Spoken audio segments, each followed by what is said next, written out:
All right, we'll go ahead and call this meeting to order. I think we have 9 of our 11 members that are present for our work session. So we'll go ahead and, since this is kind of informal, just skip the roll. The agenda item is actually on our agenda tonight is a discussion of the new elementary and middle school in Spring Hill, as well as a 1-hour discussion on the 10-year facility plan. So if there are no further objections, I'm going to turn it over to Stan.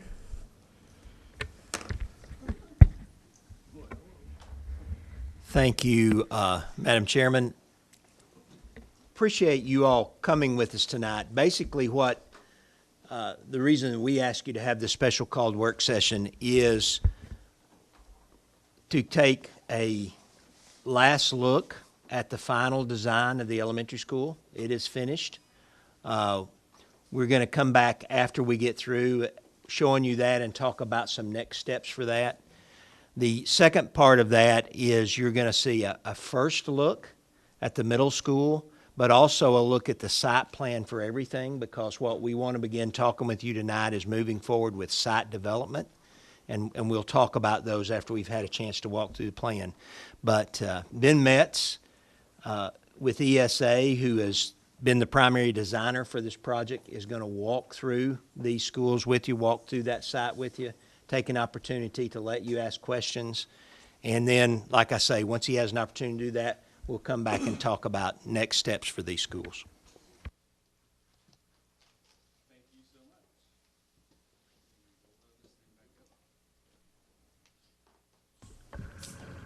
Let's see, you'll have to switch. Let's see, I'm going to put this thing down here. Everybody hear me okay? Well, thanks so much for letting me come today and walk you guys through, like Stan said, the design for the 2 schools. I do want to walk just a minute through kind of where we've been and remind everybody kind of where we've been up to this point, and then talk about next steps for the middle school as well. But we do, I want to say ESA, Earl Smith and Associates, we really appreciate the opportunity to work with everyone here in Murray County. Dr. Marzak's amazing vision for these 2 schools and future schools has been such a refreshing, really fun thing to work with. And we really love being able to work with people right here in our Middle Tennessee community. So thank you so much for that. So I'm going to start real quickly with a schedule. I realize you can't read every word on this. That's okay. We're just going to look at these colored bars just a moment. So as Stan mentioned, and I do want to point out, feel free to ask any questions throughout the presentation. It's an informal presentation. It's not a slideshow. They're PDFs, so we can actually zoom in on things. So if you have questions about a particular area, just raise your hand and we'll zoom in on something and take a closer look at it. And we can take questions throughout the presentation of it, and we can also take questions at the end as well. So this is a bar chart schedule.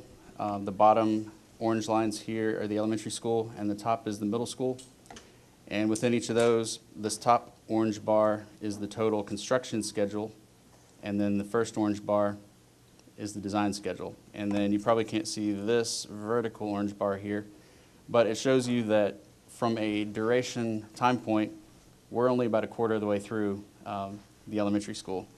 So that's why you kind of see it was important that we start when we did, because it takes a long time to program, design, and build new schools. So as you know, we've been working on the elementary school since December of last year, so about 9 months now of programming. The architectural design process, just for a quick recap of that, we actually have 3 phases. We have schematic design, design development, and construction documentation. And for the elementary school, we have just finished the design development portion of that. So as Stan mentioned, that's really the point where you've kind of stopped moving rooms around. You know what's in the building. You've added, most of the storage rooms that were forgotten early in, and you've punted out the couple of classrooms that were too many and that sort of thing. So as Stan said, the design is really sort of locked at this point. The next phase, construction documentation, is really just us taking that building and then creating a construction document set from that. So looking at this top bar just a moment. This is the middle school. As you can see, we started that about 6 weeks ago, and we were thrilled to be able to jump in on that. It's a really tight design schedule, and we have jumped in with gusto. We're excited to be able to work on a second project on the site. So with that project, we're going to show you floor plans today. As Stan said, it's a first look. We actually have an opportunity, I believe, a month from now to give you a more in-depth look on that project, a month, 6 weeks out from now. And so we'll do that if you so desire. We can walk through more developed plans of that building. So enough of the charts you can't read the words on. We'll move on. So just a little bit of history as well. I think a lot of you have seen, we call this a word chart. It was hanging up in this room for a while. We spent a lot of time programming the elementary school and talking with Dr. Marzak. Many of you we talked with in person and had what we call user group or listening sessions. And we heard a lot of great information.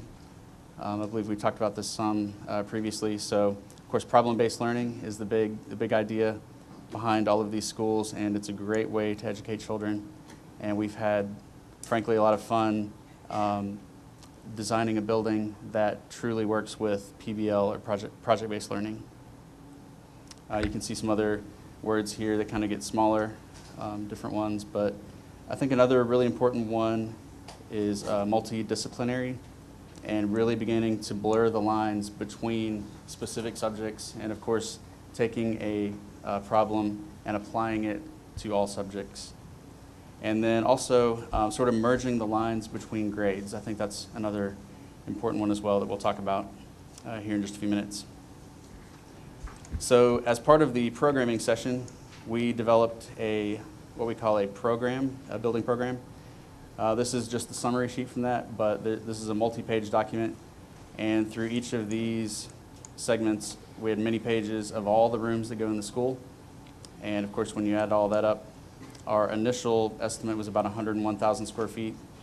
We've actually come down from that, which is a good thing. A lot of times as you design, you sort of tighten things up where you had a little extra space and that sort of thing. So this was a big part of the programming phase as well, was actually deciding what spaces go in the building, how big they need to be, and then what happens in each one of those spaces. Programming, you probably remember, we also looked at what we call unit planning. This was a learning community for the elementary school. Of course, talking a lot about how these doors fold back and students in these 4 classrooms can learn as a larger learning community. And the 4 teachers in this classroom, they're not just responsible for their individual classroom, they're actually working as a group. And you know, they may take different segments of each classroom and talk about one thing over in one corner while somebody else is handling another subject. So it's a really great way to work with people more on a smaller group basis and more about specifically what those students need to be working on, rather than teaching just based on classroom designation. So we are going to jump into the site plan. For a little bit of orientation, this is Kedron Road. You can see just a corner of it up here. This is Malin Moore Road. It's shown in a dashed red line. North is directly up. The interstate is over here to the left. And we are showing the elementary school here on the northern portion of the site, the middle school on the southeastern portion, and of course the future high school, which we have not begun design on, will live in this area here. Anybody have any questions about the site or the process so far? So one thing I will point out, we're showing... Sorry. Oh, sorry. I do have one question. Yes. When you showed that word list, Yeah. where did that come from? I mean, who are the people that were involved in those words? Because I've seen some of those words, but some of those words are not things that I feel like we've ever talked about as a board. So is Okay. that teacher-driven, parent-driven, administration-driven, Yes. architect-driven? We had a number of what we call listening sessions, and some of those we included several members of the school board. But we had several of those, and they included people, for example, we had an elementary school principal, we had several teachers, we had a few parents, we had administrators, we had Dr. Marzak, and Stan in several of those. So it's really just a collection of kind of every keyword we heard from every different group, and it collects all those thoughts onto one page and sort of summarizes it all in one. So I know that this is Mr. Moore's district, so I know he was involved in the listening sessions. I know That's just right. from conversations. Yes. Were there any other board members involved in that? County Commissioner, we had one. County Commissioner, board member. Right. Yes. Administrators, parents. Okay. Thank you.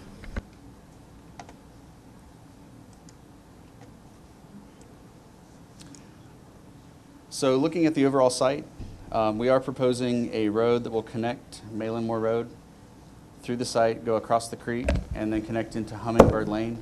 Yes, I'm going to go back to that. sure. I'm doing this from memory because this was several months ago. I thought that board was already put together before.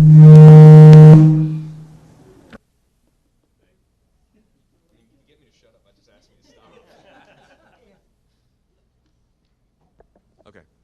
On the word board, I'd almost remember that you guys already had that when we started the first listening panel. I'd almost be pretty confident it was already put together. Actually, that is true. This, let me clarify my statement I made just a moment ago. This particular board was created actually from our very first listening session, which included Dr. Marzak and Stan, and it was a little bit smaller of a group. So that's correct. This is from our very first session where Dr. Marzak was talking about sort of his vision. So sorry about that.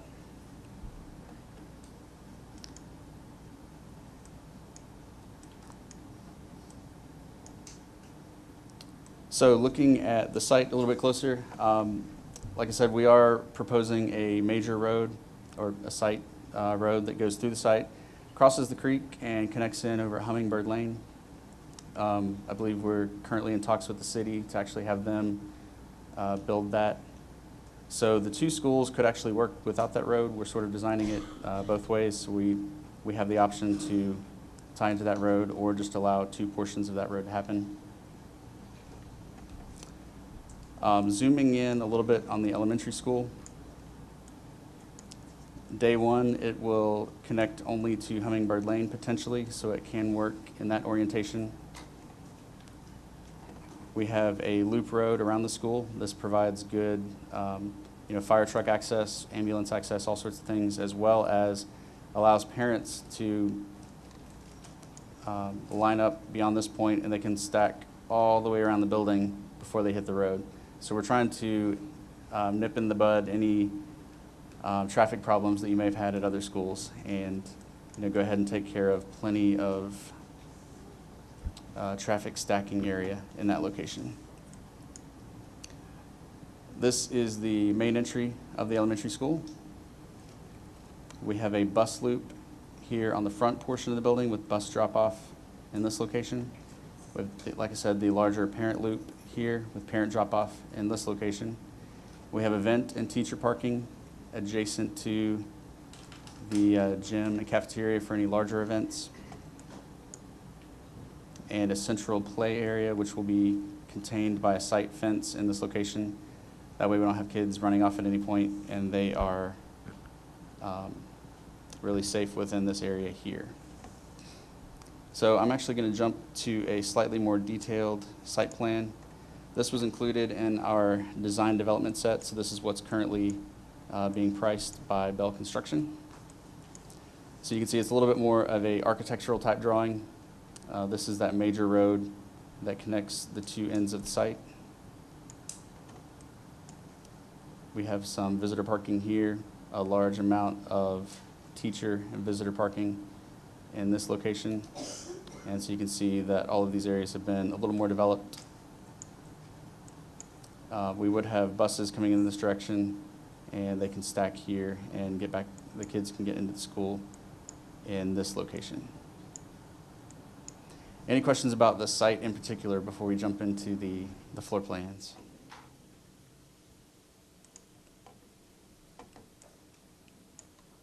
So I'm going to talk a little bit about the overall zoning of the school. We have, like I said, the main entry in this location. It's immediately adjacent to the gym and the cafeteria, so one of the sort of space-saving things we like to do right off the bat is you don't need multiple entries and multiple lobbies into schools like this. You can share sort of this public space right at the front for any events you're having, as well as the any visitors coming to the school. So main entry, main public point here. We still have it set up to where the kids that are waiting for their parents can sit in the dining room and wait for their parent to come. And kids that are waiting on buses wait in the gym and then go this direction to bus pickup. The overall orientation of the school, we actually have kindergarten and first grade over here on the left side. They're sort of contained in their own wing. The difference between a kindergartner and a fourth grader, while it may not be much, it can also be a lot. So we want to avoid as much sort of stepping on toes as we can. So we've got the two age groups at opposite ends of the school. So they would come together here at the cafeteria and gym and at the media center. But other than that, they're really sort of kind of living within their own zones day to day. You're probably relatively familiar with our learning communities at this point, but you can see a cluster of 4 classrooms just like we looked at back in programming. So really a very similar layout as we've looked at before. Community area here. And we also have doors directly from these community areas into the playground area. So secure access to the playground. Kids never have to leave this secured perimeter. All of the arts and media spaces we've clustered here at the middle of the school. So we have a media center with a kindergarten first grade side and a 2 through 4 side over here. We have one desk overseeing that, but there's space for 2 media center people there, kind of overseeing everything. This would be where kids come for IT support. They can come here. We have a little story time, kind of stage podium area for storytelling. We also have a number of areas where kids can kind of pull off, study, do all sorts of things. We'll see some renderings of this area here in a few minutes, and I'll talk a little bit more about that. Art and music are clustered over here together. We have an arts patio. Both of these rooms open up directly to the outside, so if you want to go outside and practice your trombone at some point, you can do that. You can go sit on the seat wall and have a class outside, do some painting, different artistic type things. Art at the elementary school level can be quite messy, and of course it's supposed to be, so we want to encourage that. So you can go outside and do all kinds of fun stuff. At the other end over here, we have sort of a reading or story time patio. When the weather's nice, you can come outside. We have 2 different campfire ring outdoor classrooms. So you can do classrooms in the round here, and then we also have a small amphitheater at this location here, and these are easily accessible to the collaboration areas from this side of the school. Over in this location, a lot of times we kind of say most buildings these days have 4 front doors, and this is no different. So we've put the loading and service areas over here in this location. It seemed to be sort of the most tucked away. There's a lot of tree cover over in this area. You don't see it from the main site road. So trying to hide all of the uglies in one little area and screen those as best we can. So I think that's working quite well. Kitchen and major mechanical spaces here. And the gym and dining room collected spaces. You may have heard us talk before about this big wall that actually folds away. We'll see a rendering of that here in a few minutes as well. So this can become one large area. You can line this whole space with chairs. There's a platform here, and you can do a large all-school assembly in this area. So this is going to be a really great flexible space. I think you're going to get a lot of use out of that. We also have a porch directly off this room as well for any outdoor activities. Any questions about the floor plan?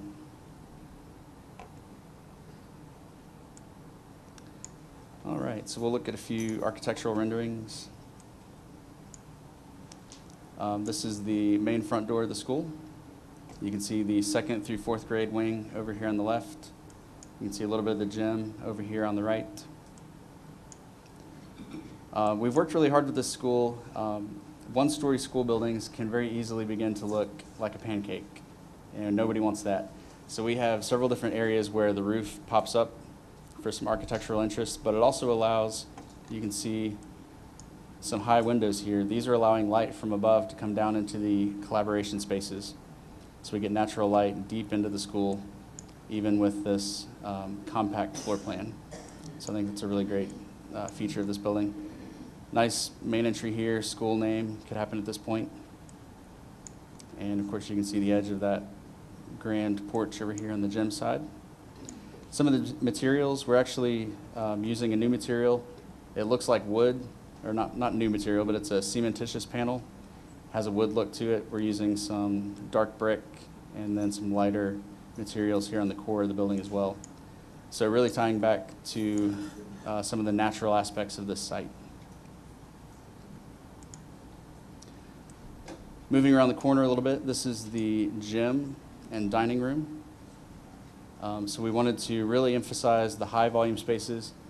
Like I said, with a single story building, anytime you have a tall space, you want to celebrate that and really make that a grand piece on the outside. So you'll be able to see kind of this view as you drive into the drive of the school. And this all faces north, so we have a lot of glass that you won't get glare or harsh light into. So that's going to be a really nice space. This is sort of an overall view of the school from the playground side. So you can see the perimeter fence here enclosing a 2 or 3 area playground. You can see the 2nd through 4th grade wing on this side, the arts, gym, and dining here in the center, and kindergarten and 1st grade here.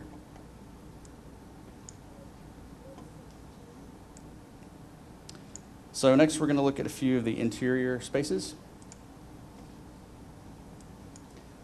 This would be the lobby right as you walk in the front door. We have some nice pops of color right here. We have a material, it's kind of like cork, but it has a really cool color to it, so you can post posters and artwork and all kinds of cool stuff right in the front door. A little bit of a high volume space, give a little bit of kind of breathing room as you walk into the building.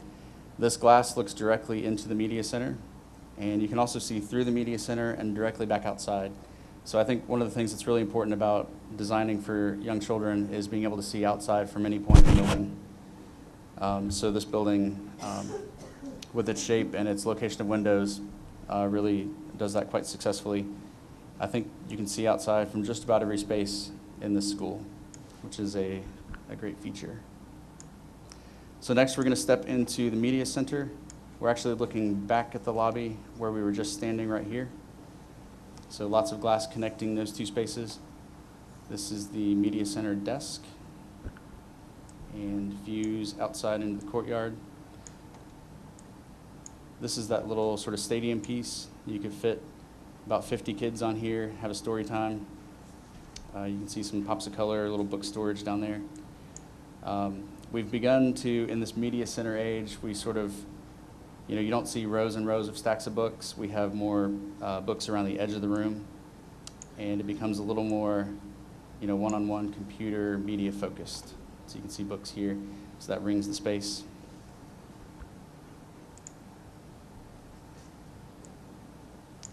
This is a view of the cafeteria.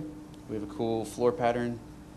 This is all one continuous, we call it injury-free floor, so kids can play around on the gym, and if they were to slip and hit their head or something, it hurts a little bit less than a hardwood floor. So trying to take care of our little kids. This is the gym on the far side. At this point right through here is where this wall could come across to segment the 2 spaces, or it can be opened up as shown. You can see the platform here on the left, and of course grand views out into the countryside. And we have nice Clerestory lighting up in the high portion of the gym as well. All of these gym goals are actually stationary except for the 2 that are hanging down here in the middle of the space. When you open up this area, all is one space. These can actually fold forward so that they're up and out of the way.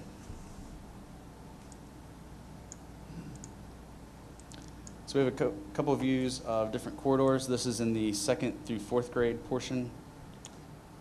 This is actually one space we're calling the Inclement weather room. It's a portion of corridor where we have a hardened ceiling.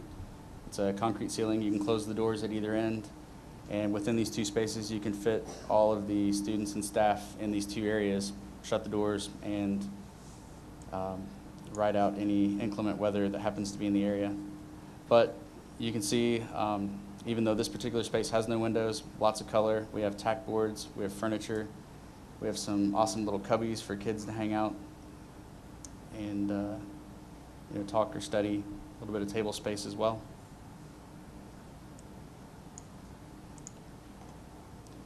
This is a view of one of the collaboration spaces. You can see across the hall to another collaboration space on this side. These are going to be really awesome spaces. They'll be used quite a bit. I would imagine these fold-away doors will be open probably 90% of the time, and kids will be in and out of this space, I think probably all the time. We have some area here for art supplies. A MakerBot could sit in this location. So really sort of the communal lab space for this entire wing of the school. So there's a number of these sprinkled throughout the plan, as you saw. And whether you're studying, having one-on-one tutoring, or any type of collaborative learning, you can move in and out of the space through the classroom. I do want to point out this view, we're actually looking probably the wrong direction for this view. Right behind us and over our heads are those great Clerestory windows.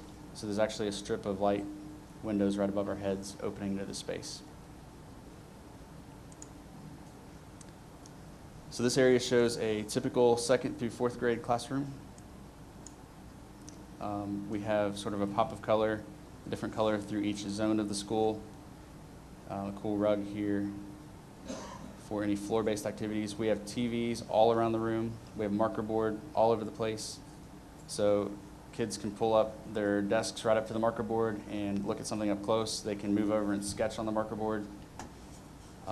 We have some tack board here on the right, a little bit of book space, and then you're actually seeing through that open door out into the collaborative area. Lots of cubby storage. We actually heard from the teachers that they wanted to see less closed storage and more storage where kids can actually go up to a space and retrieve items themselves. They said they're tired of opening doors and getting out certain types of paper. So if it's all open storage, they can put different types of things in those areas, and kids can actually help themselves to certain supplies. All of the furniture in these classrooms is completely mobile. It can move around. These tables can separate apart for small group study. There's really no front of the room, as we've talked a lot about. It's just sort of different zones of activity around the room.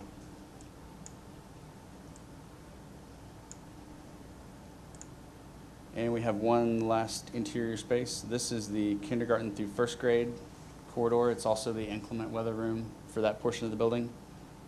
So we have some tack board a little bit lower on the wall, kind of a cool shape up above. So trying to get things down at the kids level, but also be engaging for adults as well. And once again, this is the one other area that has no windows, but you almost can't tell because of all the colors and cool stuff going on. So that is the end of the elementary school portion. But I think we take a quick break and take any questions about that before we jump into the middle school. If there are any questions at all. Go ahead. I actually have a couple of programming questions. Okay. Does this include pre-K?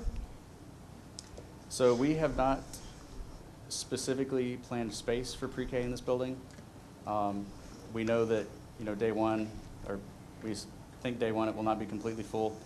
There is a space where we can add a pre-K playground in the future, and we also have a space where we could do pre-K if so desired. But based on our direction, we have not specifically planned pre-K at this time. Okay. What about special ed? Special education, absolutely. We have several spaces for those. These days with special education, you almost don't really want to put even that term on the floor plans because we really want those kids to feel as integrated as possible into the school. So while we do have some spaces like the CDC and, the Century classroom that are a little bit more, mission-driven with a restroom immediately adjacent and even a shower and that sort of thing. We really want special education students to feel like they're getting the same education as other students. So I can point out those classrooms in the plan, but you'll notice they look very similar to other classrooms. And like I said, even though we put those titles on certain classrooms, some of those could move around. So we have special education right here. This is one of the sort of more generic ones. Here at the front of the building, this is the CDC. We have a calming room and an adjacent restroom. And we also have resource inclusion in this location here. We've worked closely with Lisa Venturi about making sure that this building is compliant and serving all their needs. So if you have a kindergartner, though, that's in special ed and is in one of those classrooms, they're going to be on the second or fourth No. floor? Sorry, or there's corridor? 2 more over here. Okay, So these are special education classrooms as well. okay. And then the other question I have is how many kids can actually fit in these little pods? Like, what's our classroom ratio in each of those rooms? That's a good question. So it changes, you're taxing my memory just a little bit. I believe it's a max of 25 students.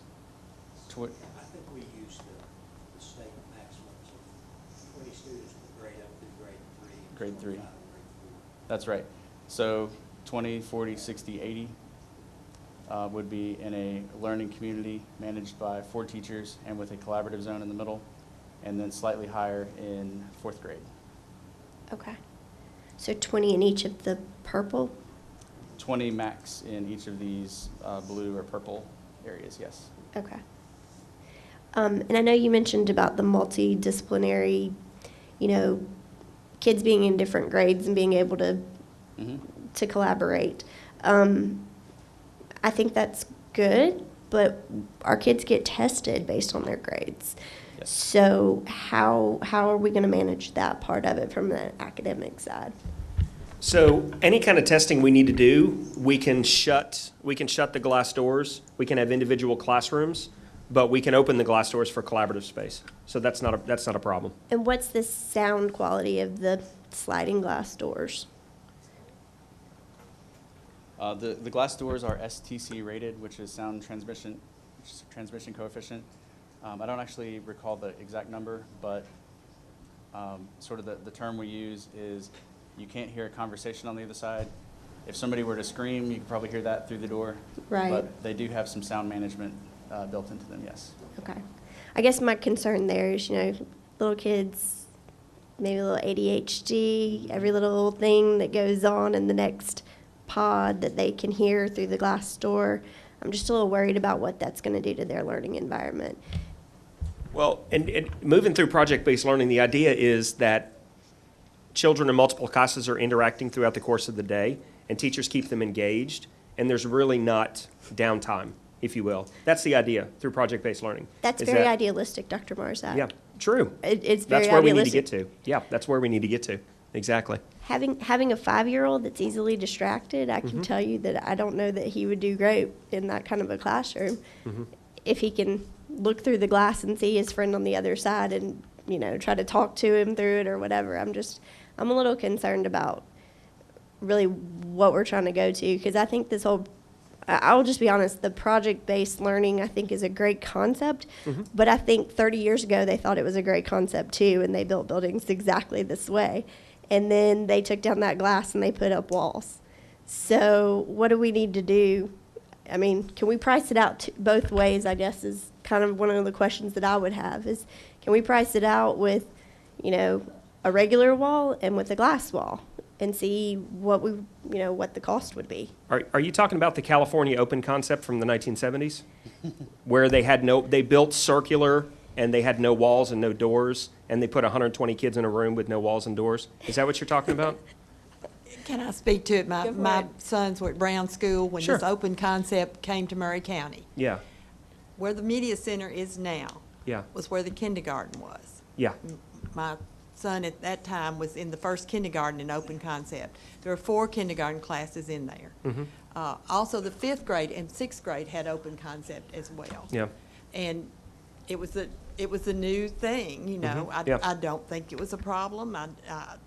You know, they loved it. They loved the fact that they could see what was going on and Yeah. and all that sort of thing. But yes, that concept was 30 years ago. Yeah, exactly. And go into the research and what happened. The problem with the California concept is they came up with the idea, but they didn't come up with the idea to change instruction.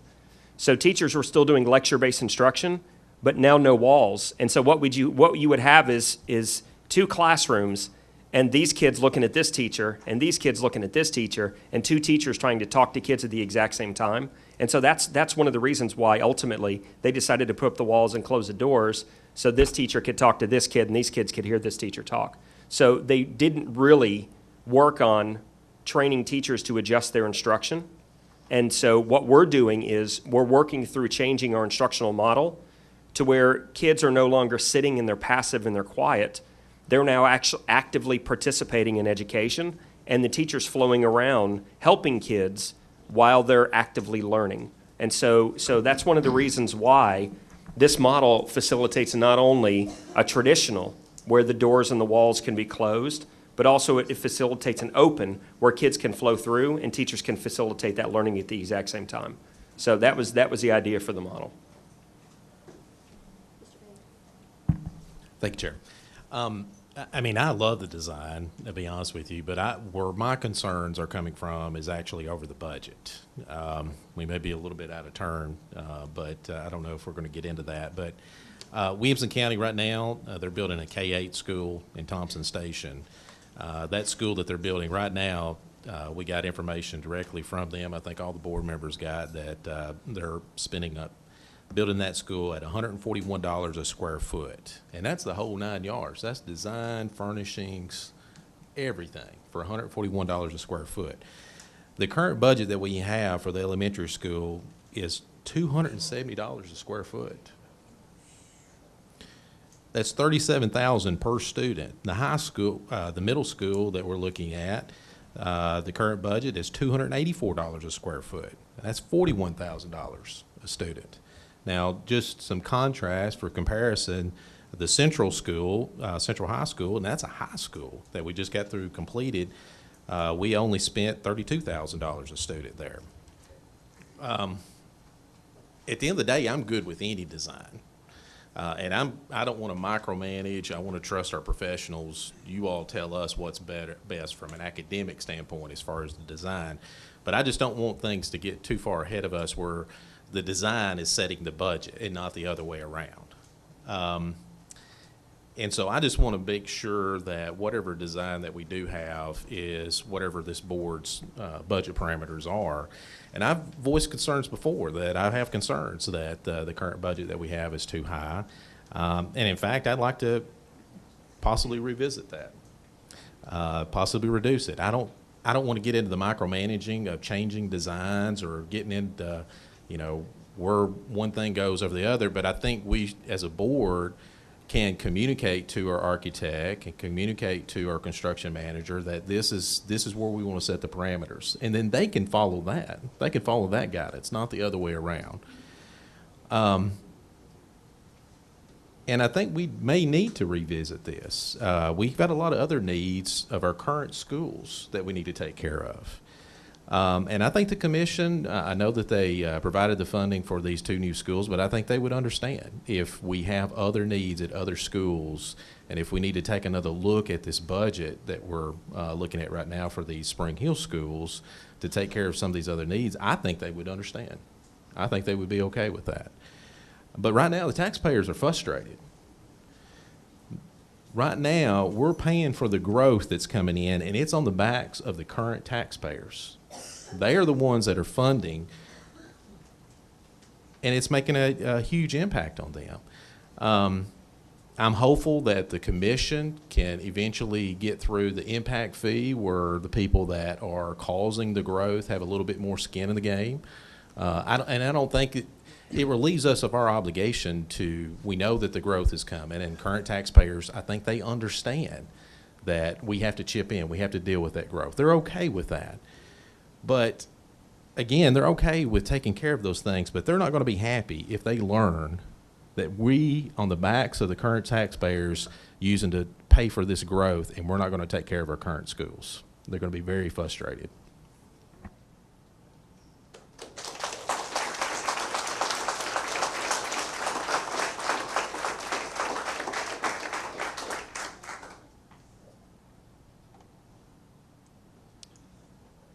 Thank you, sir. What other questions do we have? Oh, can I go? Oh, maybe it won't yell at me this time. Does this plan have any way to, and I'm looking at it, and it looks like it's possible to add on to the end of the wings of these at all? Yes. Or do we have it tight enough? I was looking at the road layout. It looked like it was pretty tight there. Yeah, the current design, you could extend a wing this direction. Looking at the road, though, you do notice the road is tight to that end. Based on some discussions of Murray County only wants schools to reach a certain size. This is a school that holds 700 students. If you added another pod of classrooms, that would add, about 180 more students. Mm-hmm. That's getting up to what we understood was sort of out of the range of what you wanted to deal with. So the school could be extended. It would require extending this road around that. But it could be extended in that direction. And I guess this is less for him and more for the rest of the board to consider. I know when we were looking at, and it'll probably come up again, we have discussed at times moving more towards a K through 5 model. And I know it seemed like we've had a lot of popular support to moving that direction.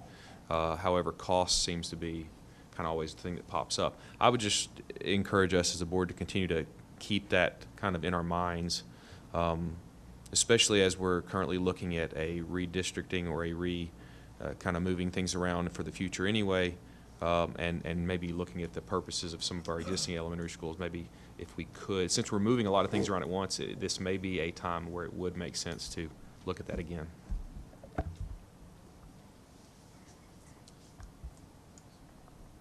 And I appreciate Mr. Moore throwing out some other ideas. Another possible idea is Thompson Station. Williamson County, right now, they're building a K-8 school. Right now, we're building all kindergarten through 8th grade, potentially, up here. I don't know if we're too late in the game to consider this. It may be too late. But there may be some efficiencies that would come about if we looked at, instead of building a separate elementary school and a separate middle school, of looking at a K-8. You can get away with just building one gym, get away with building just one cafeteria. So it does have some benefits, and there's some research that shows that there's some educational benefits as well. But again, that's just an idea. Okay, thank you. On our total price on this building, does it include the low voltage supplies and furniture also? I'll speak to that if I Okay, could.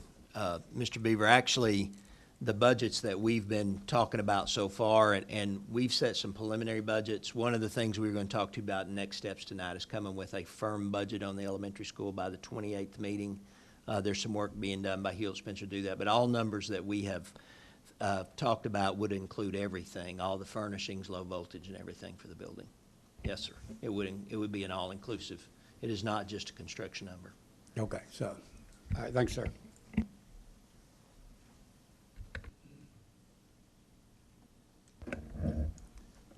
I just wanted to make a comment. You're talking about the commission and the money and how we would spread it around. I was at the commission meeting the night that the $65,000 was approved, and they were very, it had to be written that it was spent on these schools and the buses and that any monies that were not spent on those two projects and the buses would go back to the commission. It would not, and they would have the say-so as to what would be done for it. So if you have lots of savings, that's great, but it's not monies that we have that we can say, oh, we can do here, we can go there. The way it's written by the commission is that they would have control of the money, other than building those schools and buying those buses. Thank you, Madam Chair. I would just say that it never hurts to ask. You can always go and ask, and they can always say no. But I think I think that commissioners would be very understanding if they understood that we've got a lot of other needs at our current schools. They would like to see those needs be taken care of. If we could reduce our budget, I think they'd be happy. I think they would probably pat us on the back that, hey, you've been able to find some savings. You could be able to use this money that we set aside for some of these other needs. You don't have to come back to us for that. So I think they'd be appreciative myself. But again, unless we ask, we'll never know. Can I jump in real quick? So I had some conversations with Donna Wright, the current superintendent of Wilson County, and they're getting 220 plus per square foot quotes for the schools that they're building. Wilson County is experiencing growth just like us. So going back to an article that came a year ago in the Lebanon Democrat, the reporter reported that the cost for some of the projects reach as high as $290 per square foot, more than $100 higher than the $160 and $170 per square foot that was anticipated. The group noted that construction in Nashville has had a direct impact on the cost of the projects. So they're actually asking for additional money to fill some of the projects because they're coming close to being quoted to $300 a square foot in Wilson County, which is closer to Nashville than we are. So I did want to note that. Thank you, Madam Chair. And I appreciate that. But this is our neighbor to the north right now. I mean, Yeah. we got this information from them in May, where they're saying they're constructing the school right now in Thompson Station at $141 a square foot. And they are dealing with the growth more than anybody. They've been there, done that. Now, I'm not saying that the cost of construction has not gone up. I mean, I fully understand Yeah. that. I guess where I'm having trouble wrapping my mind around is going from 141 to 270. Mm-hmm. Now, Yeah. if it was 141, I mean, it's over 50%. Yeah. If it was True. 141, it bumped up to 160, I'd be like, oh, yeah, that's just the cost of doing business these days. But part of this, too, is we set the budget, we set the expectations as the board, and then we look to our construction people to meet our expectations. Mm-hmm. And if they can't meet our expectations, then we may have to spread the net a little bit larger and look elsewhere. But I am very concerned. I've been concerned from the very beginning that this budget is getting out of hand, and I still have those concerns. And I do think that the board, before we get much further, should revisit this. Madam Chair, may I speak? Just a couple of things, and I was trying to find the information. I apologize. We gathered information from several school districts to show costs, and the cost that we're projecting this was in line with what most of the rest of them were showing. I do know that Williamson County, and I'll just say this, again, I know their construction manager. I've visited with him. I've talked to several other school districts. He touts numbers that nobody else can match. Most people doubt those numbers, but those numbers came from him. It didn't come from the audited books of what they spent or anything like that. It comes from him. So we can't find those numbers anywhere else. Anybody else we've talked to. Now, if you can find other numbers, you're saying exactly what he sent, because he sent me the email too, and that's what he said. But I'm just saying, and it can be done, but we can't find anybody else can do it the way he says he does it. So I'll just say, just because he says he does it for that doesn't mean he's doing it for that. I'll just say that, and just that's what it is. I mean, nobody else can do it for that except him. And so I don't know. So I just would caution you to make sure that you have firm numbers before you just go on that information. I also will say that this floor plan, was presented to the board March the 23rd, or is actually at the zoning facilities before that, and you voted to proceed with this design at a cost of $966,000. Most of that money has been spent already on this design because we moved forward at the direction of the school board. So that's what we've done. Thank you, Mr. Breeden, and thank you, Chair. I guess where my head scratching started when we got Dr. Rester's report. And in his report that we just got just in December, was it December?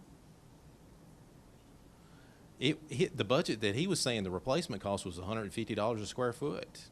And that's not just Williamson County. That's what Dr. Rester, who I understand his team went and checked with Nashville on their pricing. I hope they just didn't pull the number out of the air, that they had some basis for that number. So I truly 100% recognize that the prices have gone up. I mean, that's, again, if it was up $20 a square foot or $30 a square foot or maybe even $50 a square foot, but we're talking it's gone up over $100 a square foot. I think that, and you may be right, Mr. Breeden, I just think that as a board, I think we've got to do some due diligence on this and just be 100% certain if it's what it ends up being, and it is what it is. But I just think that with the other needs that we have in our county, I think we owe it to our taxpayers, we owe it to our current schools to take a look at this a little bit longer. So that's the only thing that I'm saying, is that we need to revisit this.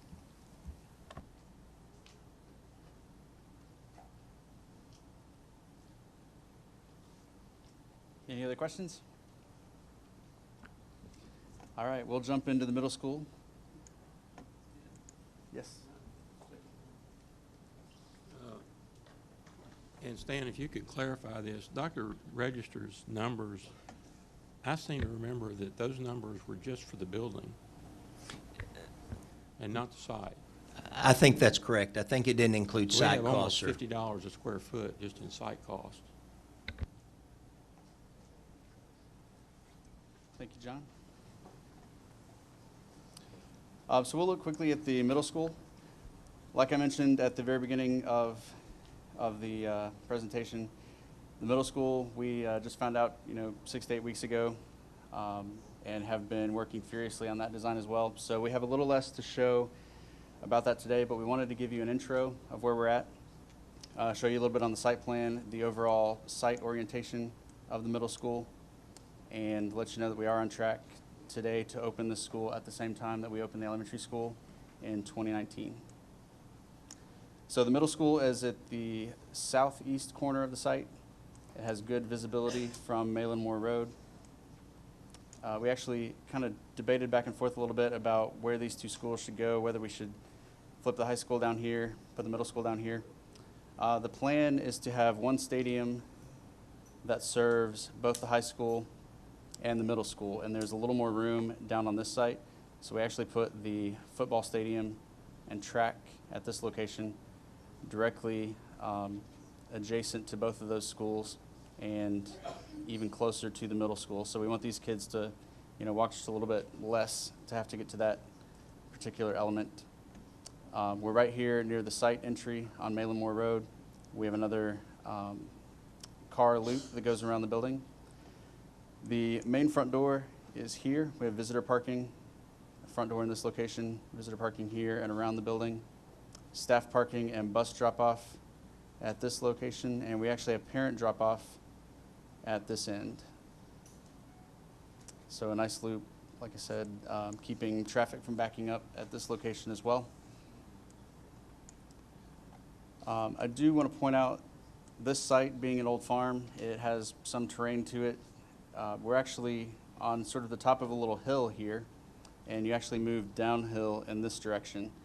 So to work with the existing terrain, we've actually designed the building to where you walk in at grade at the upper level, and as you walk northwest to this direction, you're actually rising up out of the side a little bit, so you end up on the second floor of the building, and the lower floor will be down below you, but at grade at that end. That's a little bit hard to explain, but I'll show you more on that in just a minute.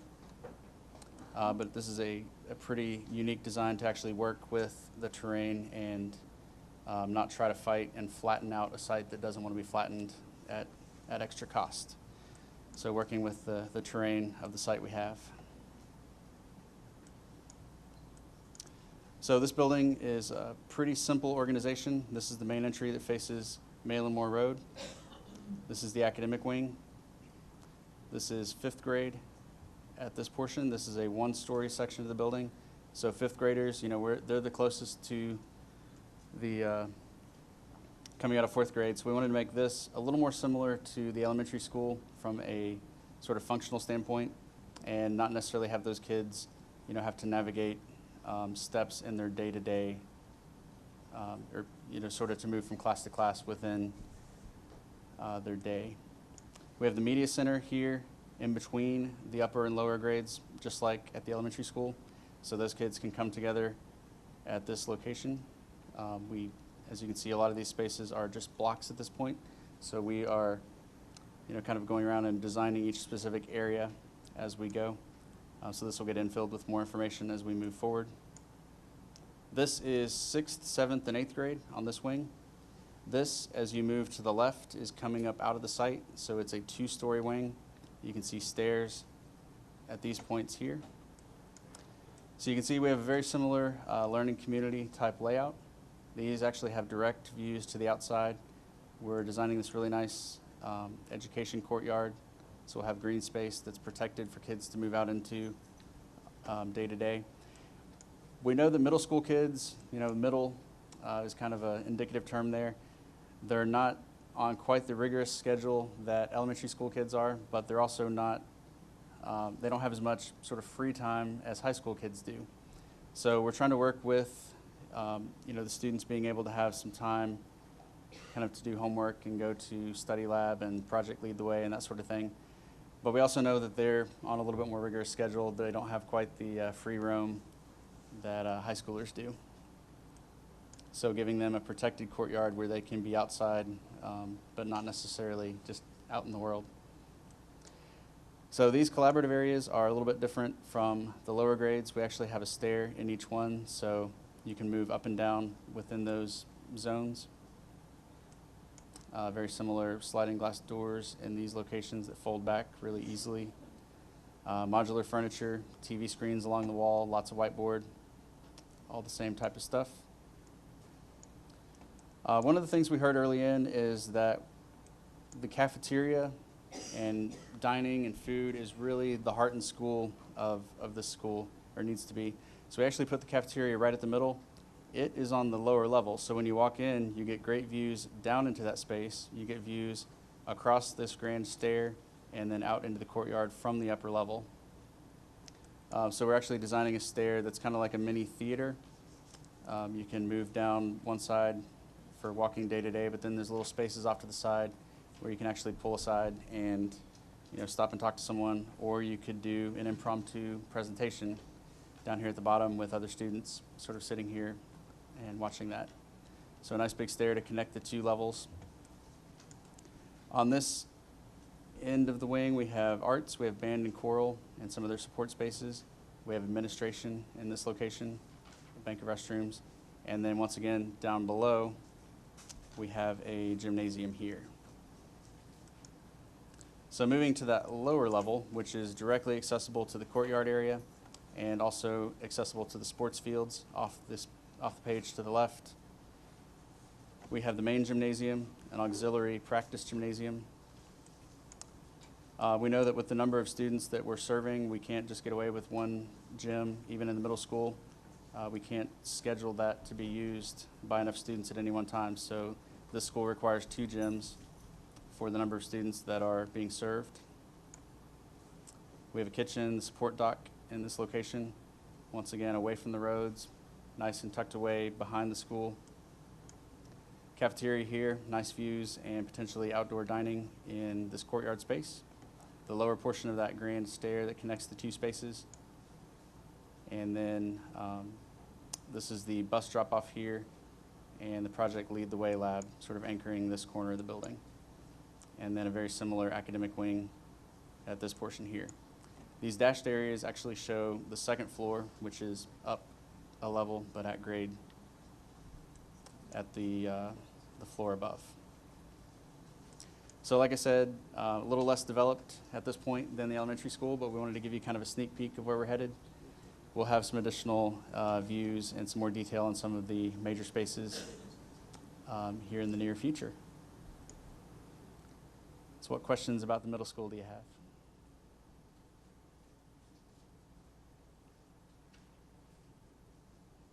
All right. Well, thank you very much. It's been a pleasure to work on these two schools so far, and look forward to talking to you guys again soon. Thank you. If you'll let us switch, I'm gonna just tag one thing on that I've got.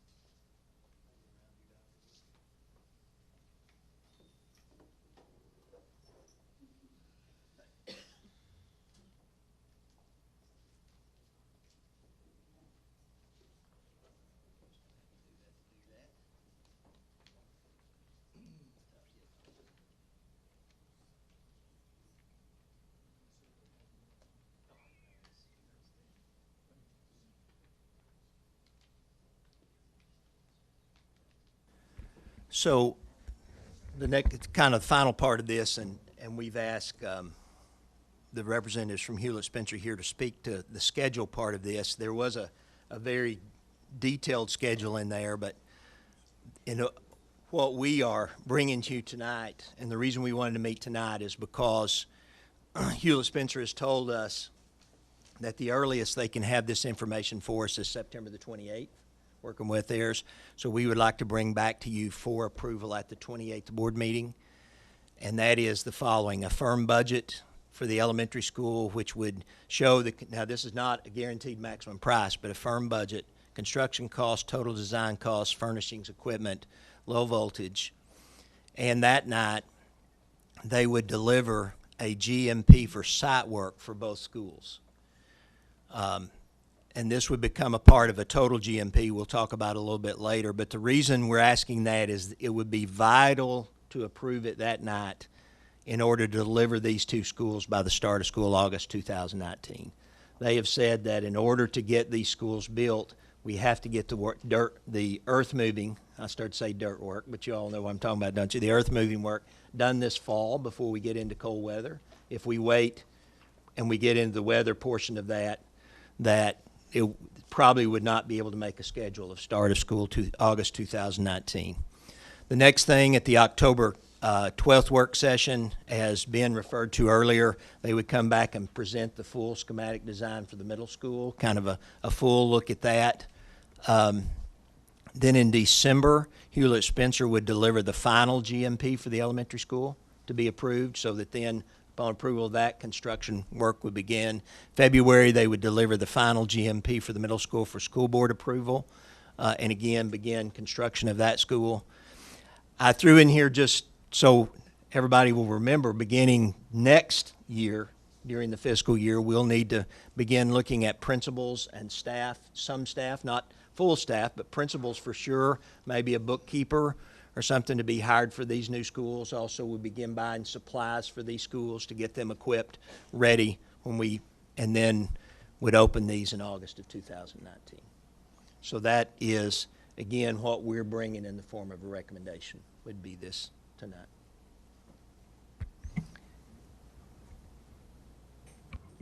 All right, thank you. Yeah, Mr. Breeden, the sports complex, that's going to be bid separate, or is that part of the middle school? It would be part of the middle school. Now, ultimately, we would be looking at a sports complex that would serve a middle school and a high school both. So this first part of it probably won't be the finished part of that. For instance, on a football stadium, it might not have all the stands that you would add, but this would be what would be adequate for the middle school. Okay. All right. Thanks, sir.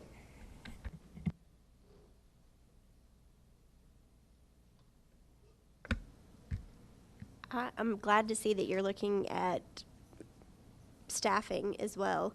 Will you have those costs for us as well at the September board meeting? Just because, I mean, we won't have BEP money for those schools for, at least a year, I think. So if that's the case, how much are we going to be out of pocket to open up these two schools day one? We can bring that. Okay. And where that will come from, too. Not fund balance. Right. Sounds good.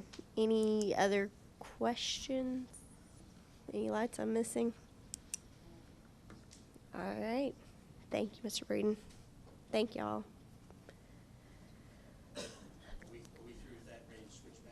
Oh, one other question I would have too, when you're doing your budget for furniture, low voltage, all that. I know when you were doing your presentation, you talked about TVs on each of the walls. And like Mr. Bates has said, you know, we have a lot of needs at a lot of our schools. And when Marvin Wright opened up and there were TVs on a bunch of different walls, I had people that, you know, my constituents that are, you know, in a rather old building that they don't feel is being adequately maintained, and they're not real happy about TVs being on every wall. So I think there's some things that maybe are necessities, and there are some things that it'd be nice if we could have those, but they're not necessities. You know, the campfire outdoor learning, that's great, but I don't know that a PTA shouldn't have to, like, find somebody to lay some rock or do something like that. It's just, I don't know what the cost is on that, but I'm just saying that when you guys start looking at those things, to me, there's a lot of things that you did a great job on the design, but there's a lot of extras that maybe it would be nice to have, and maybe we can grow into that. But where we are at right now, for me personally, I'm not into all the bells and whistles. I want these kids to have a good learning environment, and I think we can do that without doing it on a shoestring budget, but being conscious of cost too. Yeah, and Mr. Hewlett was just telling me, we can set the budget up where there's alternates for those kind of things. What you mentioned about televisions on the wall, that's actually part of the low voltage, Right. the technology budget. We'll have those broken out where you can see the cost of that.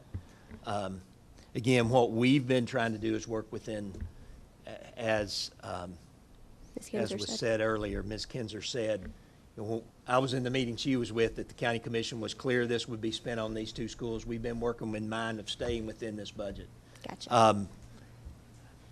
I know what Mr. Bates shared. I do know what I'm hearing about building costs in the Nashville community. I see 2 hurricanes hitting the Gulf Coast. We've already been told about delays in getting equipment because of that.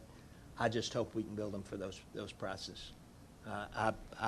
Maybe I'm wrong, but I think construction costs in Middle Tennessee are extremely expensive today, regardless of how you build things. So, but we certainly can bring that back. Sounds I went good. way farther more than you asked. Excuse me. No, I appreciate it. I'll let you have the floor for the next item if you, oh, I'm sorry, Mr. Bates. Thank you, Chair Parker. Just to clarify something, I know there was a question about whether Dr. Register's numbers included furnishings and design, and I just sent an email where we had asked him that information before. So I'll forward that to all the board members so that everybody has access to that, and Stan and you and Dr. Marzak, so that you all can refresh your recollection. We'd actually specifically asked him if that $16.5 million that he had budgeted for the new school, elementary school, whether that included all those things, and he told us that it did. Okay, so that did include. So Dr. Rester's report all in was $16.5 million for the elementary school. The budget that we've set is $25.8 million. So that's an increase of about $9 million. That's a 56% increase. So again, don't want to belabor the point. I understand construction costs have gone up. I'm just saying that we have some other data that indicates that maybe the pricing is different. We may find out that all this is for naught, that these prices are solid, but I think it would behoove the board to maybe take a look at it and scratch your head a little bit and just see if maybe there's something else we can come up with. Thanks. And we will follow the direction of the board. I think, as Mr. Hewlett always says, you don't really know anything until you take it to the open market. Once they bring that back, then the board, you know, it's certainly the prerogative of the board to look at what they present and see if that's what you want to proceed with, or delay these, and we'll open them later. I'll be short. I mean, I think, and I agree with Mr. Bates on some of these things.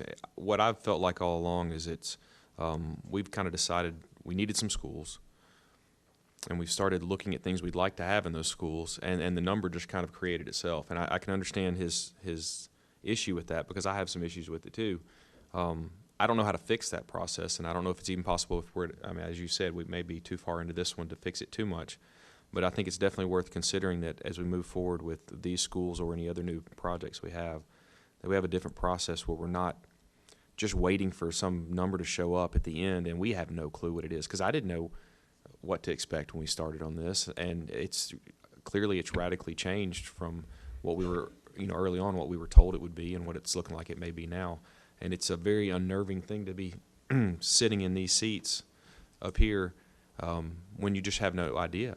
And I think it is realistic to maybe look at some of our wants versus our needs.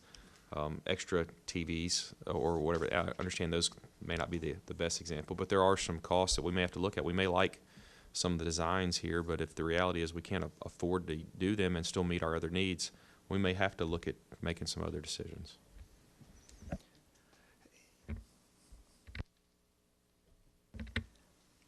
I would suggest, once we're through with this, you talked about the next section. That's what I was moving on to. I'm sorry, but if there's more questions, I'll wait.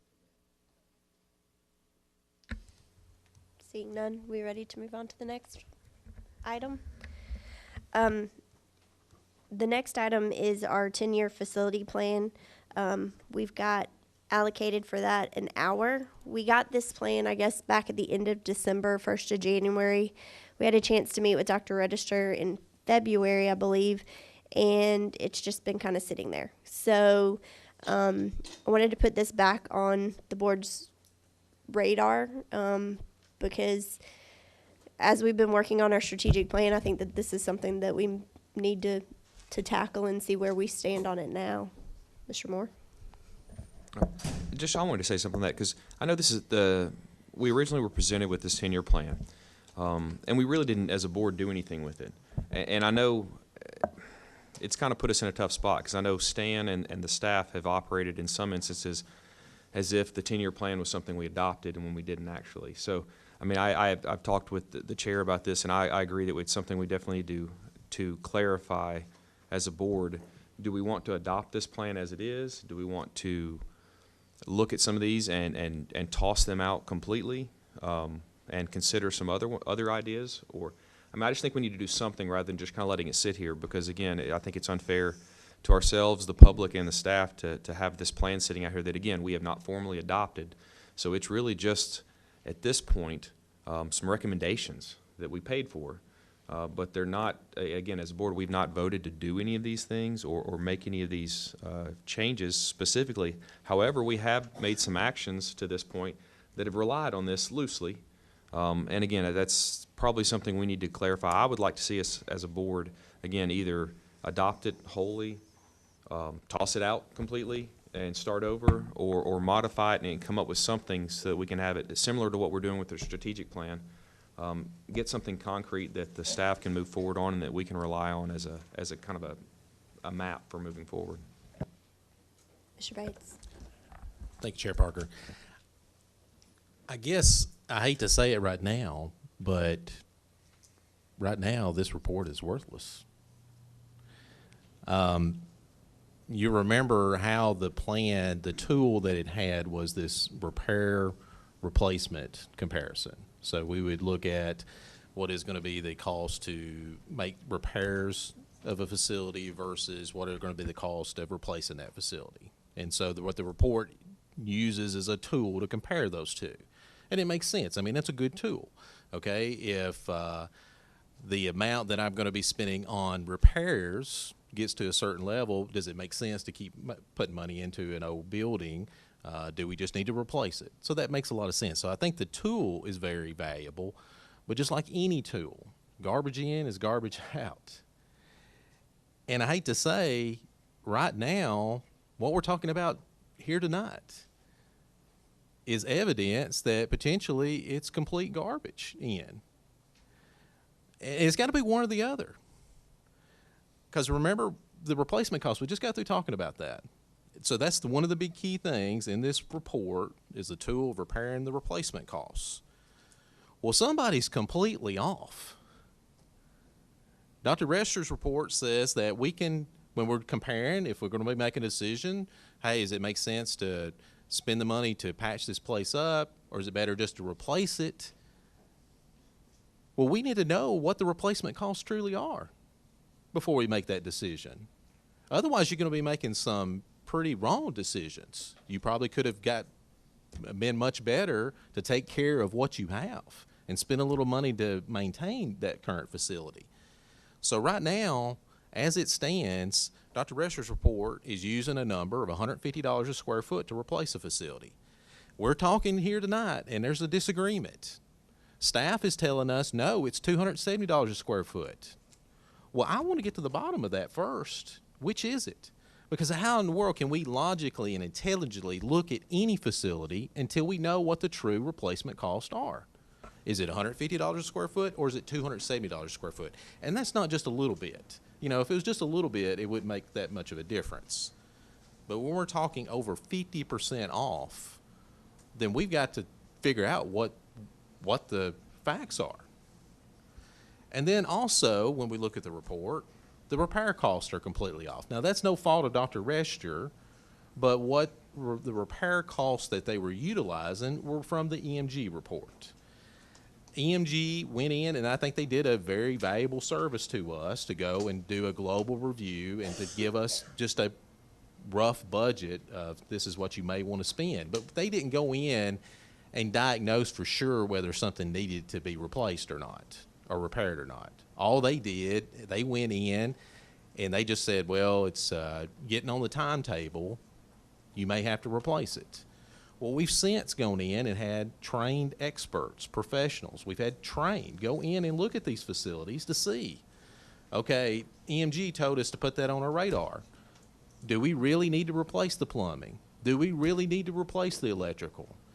And come to find out, a lot of these things we don't even have to do, or it's costing us a lot less money to do these repairs. One example is the Baker plumbing. EMG told us to budget $1.7 million to replace the plumbing at Baker. Train goes in, does an examination, and says, hold on, all you really need to be spending is $189,000. Okay, that's a big disparity there. McDowell, EMG said you may need to replace the electrical. You need to budget $1.8 million. We have Train go in, they look at it, and they tell us, no, you don't even need to do anything. Same with Mount Pleasant. Mount Pleasant, they diagnosed it, or EMG put it on the radar, said to replace the electrical was going to be $3.1 million. And then when we get Train's audit, when they come back, they say you don't need to do anything. That's a big disparity when you're trying to make a decision, do I replace a facility or do I just spend a little money and take care of my facilities? And especially when we know that the county commission they do not have any appetite for us to be shutting down facilities. They expect us to take care of the buildings that we have as much as possible. They're not shelling out money. So we've got to be very cautious and be very dutiful of the decisions that we make. And before we make decisions, we've got to get good, accurate data. Because another example is at Mount Pleasant, the plumbing. EMG said, need a budget $3.9 million. Come to find out, Train goes in, does their audit, and says you don't need to do anything. That's $7 million right there. Now, so Dr. Rescher looks, when he does his report, he's comparing $7 million versus a replacement cost that may be underinflated. But come to find out, the repair costs are nowhere near what was initially thought. And we've got to update our report. We've got to make sure that we've got accurate information. So right now, the report is utterly unreliable. On top of that, I've got serious concerns about these capacities that are on that report. First of all, I have questions about, at some of our schools, if we really have that much room available. We were at the zoning task force on Tuesday, and one of the principals actually spoke up and voiced that there is apparently other concerns by other principals that they don't see it. They're being told that they've got this much space to put this many kids, and they absolutely do not see it. So there's some discrepancy there. There's a question of whether these capacity numbers that we're looking at, does that include pre-K and special ed? Was that factored in? Because it may look like you've got a lot of extra room, but then when you start putting everybody, in the building. You may not have as much room as what you originally thought. I also have concerns that these projections in the report may be way off. You all may remember when Dr. Rester's team came up, I quizzed them about, did you all take into consideration rezoning? And they never thought about that. So some of these trends may be artificially inflated where it looks like the trend is it's going through the roof, but they didn't realize that the reason that school's numbers increased was because of a rezoning. So that was artificial, and that's a one-time deal. And another part of this about this report, right now, we're getting ready to rezone. That's one of the things that we're taking a look at doing some rezoning. Everything in here is about to get reshuffled. So what we think that we've got extra space, by the time we get done with this reshuffling, there may not be that much space. We've got crowding at some of our schools that we've got to deal with here pretty soon. From the presentation that we got on Tuesday, it's my understanding that Baker is at 93% right now. And in 5 years, if this projection holds true, it's projected to be at 112%. Well, we've got to do something with that. We've got to make room, so we've got to make room at Baker. And so some of these schools where we think that there's capacity, they're not going to have capacity because they're going to end up getting some of that that we have to take up. We know Culleoka right now is at 90%, and I think that may be underestimated. I think it may be more. In 5 years, it's projected to have 103%. Again, I think it may be more. So we're going to have to move things around to make room for these schools, and that's going to throw everything off. What we see, again, as available capacity is unreliable because it's about to be completely different. So until this report, until we get good data and this report is updated, it's utterly useless. I have a question. I agree with Mr. Bates on the EMG report. I never was in favor of that report.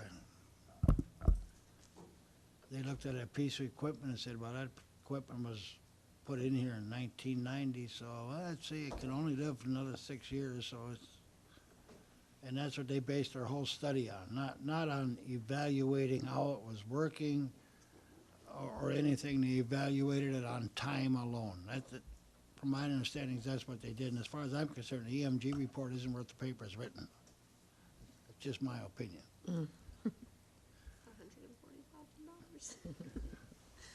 The Dr. Register's report, a lot of it has been done and some we're doing as far as like the rezoning. We're doing that. That was a recommendation of his. I agree with you, Mr. Bates, on the cost of construction. I don't know what he put in his report, the cost of fixing McDowell, but I'll bet you that cost is way up there from what he put in his report. Because everything has gone up, and I'm just kind of tired of getting all these reports and spending all the money for all these reports. And then I can pull them up on my computer, but that's as far as they've gone as my computer. As far as I'm concerned, if we're going to get a report and spend all kinds of money for a report, we need to set a timetable that report is acted upon. Right. Because we're just throwing good money after bad. We've had paid Train for a study, we paid EMG for a study, we paid Dr. Register for a study. The only ones we've acted on that I can recollect is Train. We haven't acted on any other ones. So again, it's a waste of money. This is really the first time that we have discussed in a work session, or even these recommendations all together. We seem to pick and choose the things we wanted to do. Recommendation 2, one of recommendation 2 was to build 8 classrooms at Wright. We've done that. Okay, recommendation 1 was to consolidate Baker and McDowell. We got so bogged down in that that I realized the way the committee was, that I never even had a chance to really discuss that, because all of a sudden it was about size of the school, it was about, you know, the way the community felt, which I appreciate, but we've got to really be smart about that. And one of his recommendations, of course, was to combine the two schools. I really favor that, especially now that we have architectural drawings that would fit right there, and make a campus school similar to what we're going to have in Spring Hill.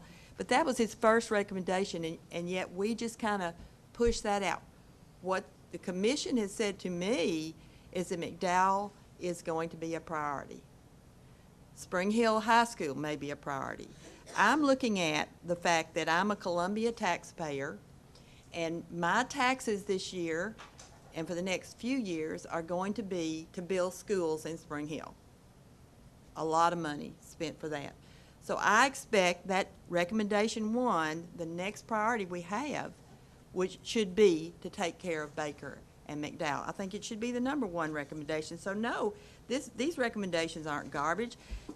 Recommendation 4 is to construct an elementary classroom addition to Mount Pleasant Middle and convert. We've never discussed that, and maybe that's something we don't want to do, but we need to decide as a board what we want to do. Not assume because it's in here, that's what we're going to do, but it's a recommendation. A recommendation is for discussion. It's not garbage. It's to look at it and see what we feel we can do, both being physically, the physical, you know, the monetary part of it anyway, that what we can do, but what's best for kids. That's what we said at the retreat, what's best for kids. Now, so we haven't ever discussed that. Recommendation 4 was to renovate Brown Elementary School down the road somewhere. It really needs that, of course. And then the middle school was recommendation 6. Okay, so now we've moved that up. So we really hadn't paid much attention to this report in what we're doing anyway. But it was really good that we had somebody that was knowledgeable, 2 people who are knowledgeable, that went around and did what we didn't want to do, and that was to get all these figures together, see what the growth was going to be, look at the maps and see where it's going to be. And so it is a good document. It's not a piece of trash. But what are we going to do then? Then the recommendation for Spring Hill was recommendation number 7. But it was to be done in year 1. So everything kind of gave us this sort of a timetable to do it, but we hadn't paid a whole lot of attention to it. So I'm glad and open to have the discussion. I'm glad that Dr. Register went around and did and brought these things to our attention, but I think we've got to prioritize what the needs are as moving forward. Thank you, Madam Chairman. Well, as far as the EMG report, I wasn't here when y'all voted on it. It is a good document. It's a good starting point document. And of course, we built off of that by bringing Train in and bringing these other companies, the roofing companies and all that, bringing it in and looking actually at it and making sure. It was a good starting point. I don't say it was trash. It's a good starting point. It give us a basis to go to the county commissioners and request money. And of course, we saved a lot of money off of that too. And as far as this report right here, it's some good things in it, but it's just recommendations. I don't think we need to adopt it as something we need to go forward with on everything, but I do think we need to look at it each time these ideas come up, our plans. We need to look at everything as far as all the pricing, because these price numbers are all messed up in this. And it changes day to day. Tomorrow it may be $300 a square foot to build something. Next week it may be $400 a square foot. You don't know. We all don't know. So we just need to keep looking at each thing individually and not just adopting this as a whole. Okay, just a couple of things. To go back to the EMG report, I just want to remind everybody, and this may be partly our fault as a board, that we didn't understand what we were getting. I think we got a good product for what it was. But just keep in mind that they use timetables because that's really all you have to do on. If they had gone in and done what we've done since then, which was to actually hire people to go inspect individual components, that report would have cost us millions of dollars. So keep that in mind. What they gave us for what we got was a good product.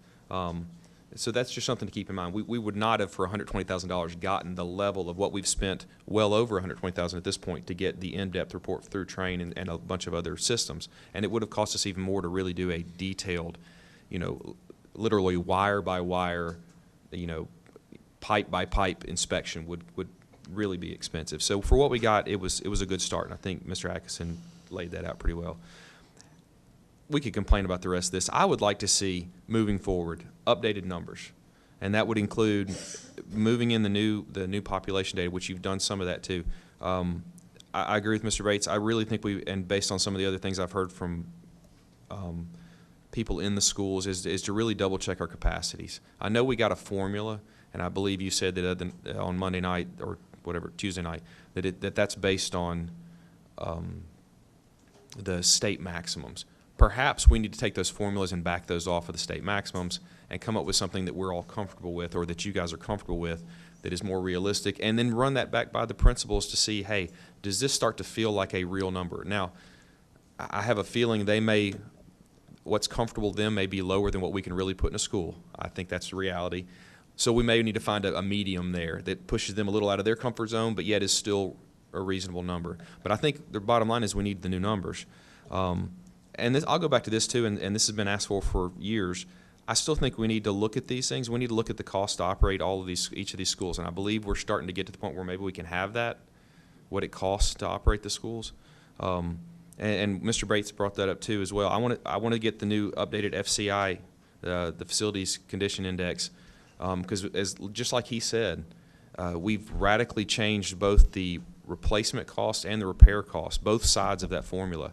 And I just don't think we can look at the estimations of the FCI that we have, and I just don't think they're reliable at all until we get those numbers. And maybe it's $215 a square foot, maybe it's $270, I don't know, but it's definitely not, from the looks of things, $150. So we probably need to go back and look at that before we can even get a close look at that. But once we have those numbers, I mean, that's where I think we have to start looking at, has been brought up, and it was even brought up in the recommendations of possible consolidations, closures even. We have to look at the reality of all of that. And I think we need to tie it back into our strategic plan when we get that wrapped up. I think that's going to be an important part that we were missing on the front end of this, is that we didn't have that tied into the strategic plan, and we're kind of just all over the place. And I think we're finally getting to a point where we can have that in place, we can get some good numbers in place, and align all of these things, and maybe start to come up with a plan for what we want to do next. What I'd like to see us do is take Dr. Register's recommendations as a starting place, and then, like you said, go back and get those numbers, get the right data on those numbers, the capacity of our schools, I agree. Also, I know that we're looking at rezoning and what the projected registration is at those schools once we rezone. And I think that'll give us a better idea of where we are. But I think that Dr. Register has given us a starting place with the schools. We know which ones that we need to look at. Go back and look at the replacement costs with the figures that we have. And then also what has to be done with the EMG report, and then train and actually have people go in and just take one bite at a time out of those. That's what I'd like to see us do. I would like, when you're looking at the projections of the school, because this came out, we discussed this at the rezoning task force, as Mr. Moore said, that they based class size to be 35. Well, in a 7-period day now, maximum teachers can teach is 210, correct, in a day? I mean, 30 per class? Yes. Okay, so they teach 6 classes. I can't add. So, all right, 120. Whereas before, in block, they could teach in a school year 180. So, but when you look at this, I'm sorry, just had to get that little dig in there. So, when you look at the capacity, I would rather you look at it in terms of 30 in the class and 20, only the maximum of 20 in CTE classes. So I don't know what figure he used for that, but he also figured how many empty classrooms there were during planning of teachers' time. That would put teachers on a cart. I taught one year at Central when there were 2,000 and there were 16 teachers on a cart, and that is just not what I think, would want to see happen. So I would rather look realistically at the numbers and see what the capacity is. He used the numbers that the state uses according to BEP. So 20 to 1 K3, 24 to 1, I think grades 4 through 6. Look at 30 to 1, and then 35 to 1 in high school. But CT is automatically capped at 20 to 1. So you can't exceed those. Thank you, Chair. And I think it's great to have experts come and give us recommendations, but at the end of the day, we are the decision makers. And at the end of the day, we don't work for a consultant. We don't work for somebody that we hired. We work for the taxpayers and we work for our communities. And so that's got to be the overriding guideline in all of our decisions, not what somebody recommended. What we've got to do is roll up our sleeves and figure out what's best for our students. And we may sometimes go against what maybe somebody's recommending to us. Because at the end of the day, it may not be what's best for our communities. It may not be best for our taxpayers. I am afraid, and I'm hoping that I'm proven wrong, but I am afraid that really what is at hand is some want to shut down the small schools. I hope that I'm wrong. But if that's the case, if that's what's going on, if this is really all about trying to shut down our smaller schools, we're going to have to decide, what do we value most? It's okay to consider costs. There's nothing wrong with that. But I think we also have to look at what we value most, and that's ultimately the kids. And that's our mission, is to help those kids succeed. That's in our mission statement. So again, if that's what our primary value is, and if that's what our mission is, we just can't lose sight and go into things with blinders just looking at cost. Dr. Rester's report strictly looked at cost, and I think that, again, it's got to go back to the drawing board and get better data, and it's perfectly fine to look at that data. But that's the only thing that he was coming to us on, is looking at brick and mortar. There was no analysis or review of what is best for the children. And that's something we have to consider as we go through this process. Again, nothing wrong with looking at cost, though. I have listened to you many times remind us that the commission took pennies away from us. And so we're going to have to look at what you think over the years will be a decrease in revenue.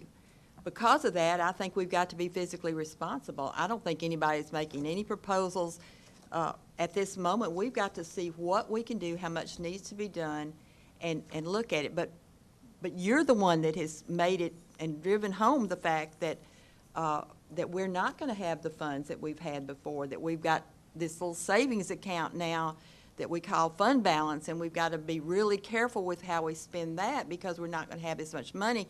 So we can't have it both ways. We want to take care of everybody, but we've got to be physically responsible. Yes, I want to do what's best for kids, and I want to keep open and continuing the great education all of them are having. But I know that we are charged with taking care of the taxpayers' money and spending it in a way in which we are responsible and we can justify. That's all. Thank you, Chair Parker.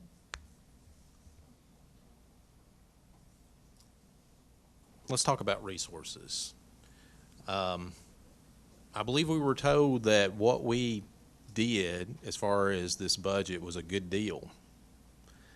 And so I guess I'm having a little bit trouble understanding if it was such a good deal, now why some are saying the well is dry. Because apparently maybe it wasn't such a good deal that we made. And in fact, I don't think it was a good deal. What we did to our existing taxpayers, we took money away from our existing schools to fund this new development. That's what we did. We took $2.5 million away from our existing schools to build these new schools up in Spring Hill. And then just the last meeting, we had to tell our principals, our current schools, no, because we're worried we don't have enough money because we sent all the money to pay for new development. Now, I think the taxpayers are getting a little fed up about this. Again, we're building these new schools on the backs of the existing taxpayers, and I think the existing taxpayers are fine with that. But there's going to be a mutiny out there when they find out that the only way, not only are they having to fund all this new development, but then we're not going to take care of our current schools. And so I hope that that's not where this discussion is leading us, to start shutting down schools that our existing communities have been going to for a long time, and our existing taxpayers have been paying for a long time. And we're going to tell them we don't have enough money because we're building these great, they're fantastic new schools. But let's don't use resources as a justification to start shutting down schools and shutting down facilities. I just want to clarify one thing, because I think it's important that we speak truthfully on some of this stuff. The reason why the decision was made at the last meeting not to fund things from certain people was not because we want to open up new schools, or not because we're telling people that we don't want to use our resources. We didn't have a final number of what our fund balance was because we hadn't closed the books. You know that, Mr. Bates. You know that was the reason that some of us had concerns about going out and spending $4.5 million, considering all of the difficulty that we've had this past year financially. For those reasons, that was my concern in going ahead and spending $4.65 million, I believe it was. So don't try to shift this around that we don't want to take care of our existing schools. That's not what this is about. What this discussion tonight was about, and I hope we'll keep it focused on this, is helping our staff. Because when they go and they task our experts that we hire, that we work with on all of our existing schools in many cases, to come in and give us quotes, and then we say, I don't know if we want to do that. I don't know where that falls in this plan. Is that part of recommendation number 1? Is that part of recommendation number 5? I don't want to do recommendation number 2. I want to do recommendation number 1 instead. We've never had these discussions. So that's all this is about. This is not about some master plan or some strategic plan to try to hurt other schools. I mean, but we've got to be honest and open about what we are working with. And I honestly think that the EMG report, I view it a lot differently than you do. Because those things that they said were going to cost $1.63 million, whatever, it's going to cost that eventually. It may not be next year. It may not be the year after. But eventually it is going to cost that. Because as we saw at Culleoka, Train told us that they could fix a lot of our existing units down there. And then we said, okay, we'll give you $100,000. Go fix those. And then they came back and they said, well, we spent all your $100,000. We need $250. Okay, here's $250. We still got more. I mean, ultimately, we ended up spending over $1.5 million, I believe, at Culleoka on their HVAC. If we had just bit the bullet and planned ahead and said, we want to put $1 million into this and we want to do this in the most economical way possible, we would have been so much further ahead. We would have $500,000 potentially to probably spend on your school, my school, each of our schools.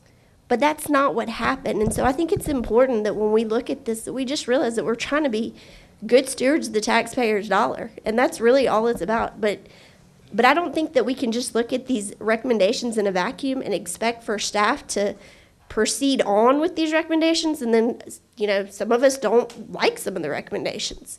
I mean, it's very clear that there are certain things in here that I don't think you necessarily agree with. There are certain things in here I don't necessarily agree with.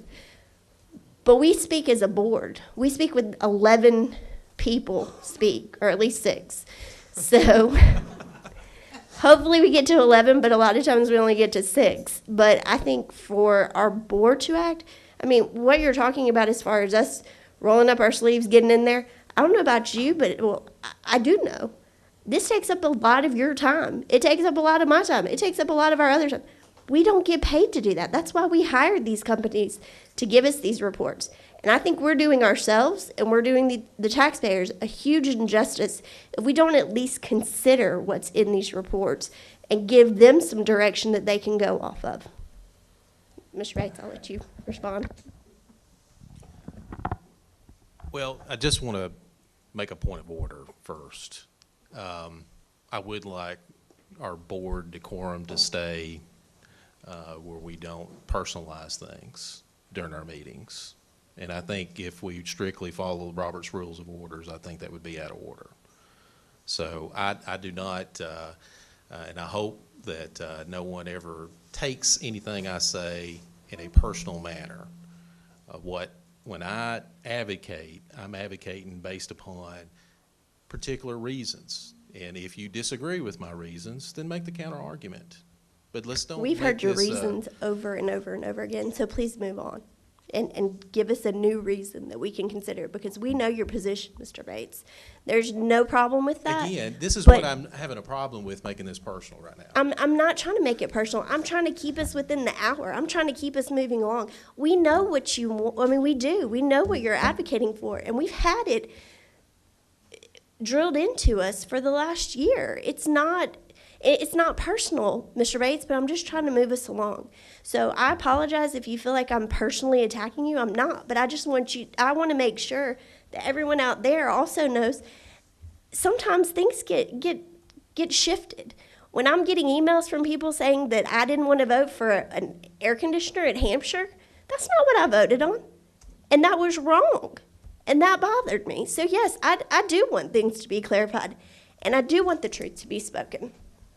Well, the facts are, if we want to go back and we can look at the record, we had our principals and our superintendent made certain recommendations to us that they had certain needs, and we didn't allocate funding for that. Now, we may allocate some additional funding later on, but it is what it is. We didn't. Okay? And it is, as far as how we're funding for these new schools, it's being taken away from our budget that we do not have for our current students in our current schools. And that's what's putting us in this predicament. And all I'm saying is, let's don't forget about our existing communities. Let's don't forget about our existing schools, because at the end of the day, I think our existing schools like to have HVACs. We didn't fund that at the last meeting. It was the recommendation of staff to get the engineering going, but we turned that down. We deferred it. Maybe that's not what people intended, but it didn't happen last month. And so if it is, just wants to, if more thought, more discussion, that's fine. But this is something that was in, as far as the HVAC repairs, this was something that was actually in when Train did their original audit. So this school, before we even come on the board, they've known about this for a long time. So it is what it is. Okay, a couple things. One, to be fair, Mr. Bates, when you said that you feel like there's some people that are trying to shut schools down, I think you made it personal with that, to be honest. So just keep that in mind on your point of order. As far as what we didn't vote for in the last meeting, we delayed that intentionally. We asked the staff that there was anything that was immediate, and they said none of those things were immediate, that we could hold off on another month to make votes on those. And that was so I felt like that gave us another month to look at these things and make some decisions. I did not make a final decision on any of those things. I plan to, at the next work session, to look over these things and then vote on them at the next month. So that was my understanding from staff, that they said all of those items There's no air conditioning that's not working because of any vote we took. Everybody still has heat and air right now, and I think we're okay with that. So let's should be clear on that. But to get to Chair Parker's thing, I really would like to get back to what I had said earlier, and I'd like to ask Chris, well, I'm sorry, Dr. Marzak and Stan, first name basis, sorry. What I'd said earlier about getting the updated numbers, about double checking the capacity, does this make sense about getting us to a point where we can really start to talk about these things? Because, again, I feel bad that we've had this 10-year plan sitting out here just kind of floating, and you guys don't know what to do with it. I mean, you've heard, basically what you've done is you've taken, and to be fair, that's all you can do at this point, you've taken conversations we've had over the last 9 months, kind of pulled things out that it seems like the direction we're leaning, and you've run with it, and I don't blame you for that. And sometimes it's kind of burned you, probably, and sometimes you got it right. But we need to, as a board, fix that. And I think we need to, whatever it takes to do that. I don't know. I don't have the answers to that. So I would like some input from you guys. Clearly, there's some things that I think if we went around the room and started just doing a yay or nay vote on items 1 through whatever the rest of them are, we would get all kinds of answers on that.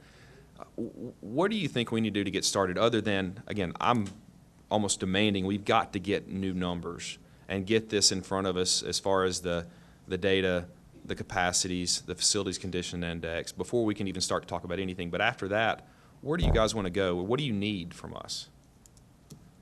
I'm through talking. I probably should defer my boss, but let me make sure, just clarify. Are you asking, were you asking first, what do we need from you, or were you asking, can we get you updated numbers? You kind of I'm pretty sure you can get us the updated numbers. I know that when Dr. Register prepared the report, he gave you the formulas, and you guys are able to do that. It may take a little time to get them plugged in, if I'm not mistaken. And let me speak to that one, if Okay. I could, just briefly. We can give you updated numbers. Now, we hired a consultant who came in with nothing else to do but to get those for you. Our staff has already got a full-time job, so we'll have to work that in. I mean, Okay. it's not a 4-hour job. It's probably a What I would 3-week job for somebody to sit down and read. And I don't mean to massage all interrupt these on that one, numbers. but the only Okay. thing I would say on that is, and I feel pretty strong on that, and it's something we as a board need to consider. These are the kind of things that we're going to have to keep these numbers updated on a constant basis from this point forward. And I think maybe as a board, we kind of forgot that this was a snapshot. And so if we need to give you guys resources to do that, I think we probably as a board need to figure out how to do that, because these are the kind of things that we just can't go back and look at 9-month-old. Or for example, if I'm not mistaken, when we originally gave them the numbers, we're sitting at about 13 months from the original numbers we probably gave Dr. Register originally when he pulled data. It was the summer of last summer's numbers. So, I mean, this is, however we need to do that, but I firmly believe that we need to start figuring out a way to keep these numbers updated. Yeah, and one of the things we discuss is updating these numbers annually, as opposed to every 2 or 3 months, considering the time that it takes. If you want them updated more frequently than annually, then resources would definitely, on Stan's part, I'll speak for Stan, he would definitely appreciate that. But we had looked at updating these numbers annually. Well, I mean, Yeah. you know, I'd be interested in, I think this is something we need to start to allocate resources to stay on top of. Because, again, we could have already had a lot of these questions answered if we weren't sitting here arguing about the fact that we don't have good numbers. I think we could have already started on that, personally.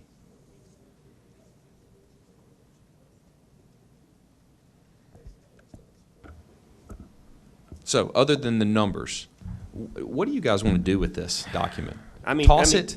Start over? I mean, what? personally for us, Stan and I have had multiple conversations about a lot of things in here, and you're right, we're kind of implementing some of these things as we go, kind of piecemeal. You know, we're already talking about redistricting. We've already built the classrooms. We're already talking about Spring Hill. We need from you guys to look at each one of these and decide whether or not you're going to remove the word recommendation. So if you look at number one, if you remove the word recommendation, it says construct a new 800 student capacity elementary school to replace Baker and McDowell and consolidate the districts. That's direction. And then we're able to take that information and we're able to move forward with that. So we need you guys to look at these recommendation by recommendation and decide, do we remove it or do we keep it and we move on to the next one? That's what we need. That's what I'd prefer to do too. I'd like to look at each recommendation, look at it, talk about it, discuss it, and is this going to be moving forward? Are we going to change it? Are we going to expand it? Are we going to, you know, it's a recommendation number 1. was, as you said, that's what I would prefer to see. Use this as a tool, but come up with a distinct list of priorities and prioritize those as what we want to do.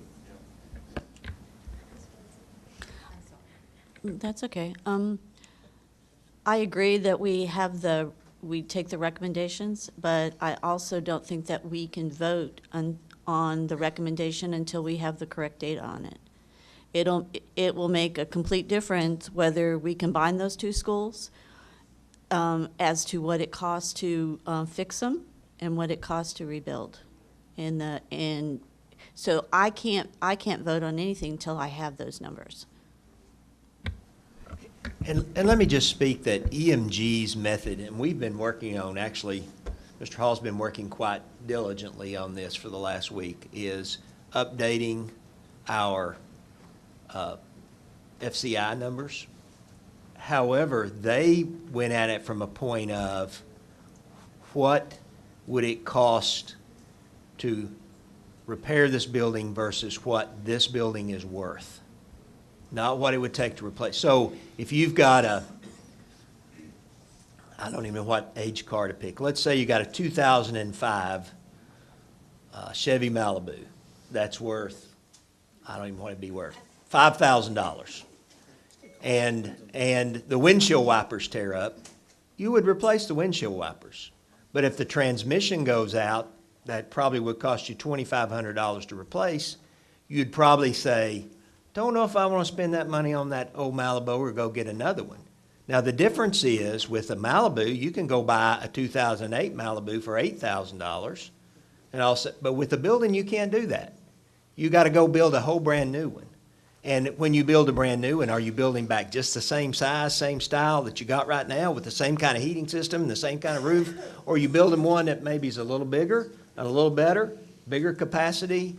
And so it's not as simple as, and so what their number said is, let's look what this building you've got's worth, and let's look at what it costs to fix it, and let's say if it's worth more than 50%, it's probably not worth spending the money on it. And that's how they came up with it. So there's some of it is, the parameters are not that easy, so we need some direction. If you want to say, if you were going, the easy one to pick on is McDowell. If you're going to look at the value of McDowell, would you build back that two-story building without an elevator just like it is, and what would that cost? Or are you going to build a bigger building, nicer building? That's probably, you could probably build that building back for $12 million. But if you're going to build what you put back in its place, it may cost $18 million.